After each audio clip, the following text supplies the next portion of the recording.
নাই। আমরা ছোটবেলায় যখন লেখাপড়া করতাম তখন আমাদের হুজুর এবং হুজুরের আরেক ভাই আছেন ইমরান মাঝহারি সাহেব, এই দুই হযরত ছিল ঢাকার ভিতরে মোটামুটি সবাই আইডল। তখন আমিনী সাহেব হুজুর বেঁচে ছিলেন, আমরা তখন ছাত্র ছোট ছিলাম, তারাই ছিলেন আমাদের মুরব্বী আকাবের। যেন হুজুর আসছেন, দোয়া করবেন, অনেক দূর থেকে আসছেন, অনেক খিদমতের আঞ্জাম দেন। হুজুর কথা বলবেন, এরপরে আমাদের আফেন্দি সাহেব হুজুর আসেন, অনেক বড় আলিম। যারা এখন আছেন এদের কদরদানি করি, এরা সারা বাংলাদেশে আমাদের আকাবের। আল্লাহ যেন তাদের হায়াতে বারাকা দান করেন, আল্লাহ তাদের ইলমকে কবুল করেন, নাজাতের ফয়সালা করেন। উম্মতের দায়ী মুবাল্লিগ মুজাহিদ হিসাবে আল্লাহ তাআলা আমাদের সকল আকাবিরিনদের কবুল আর মঞ্জুর করিয়া নেন, আমিন।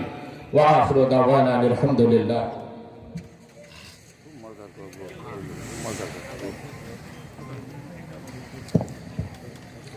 আলহামদুলিল্লাহ। আসলে আমাদের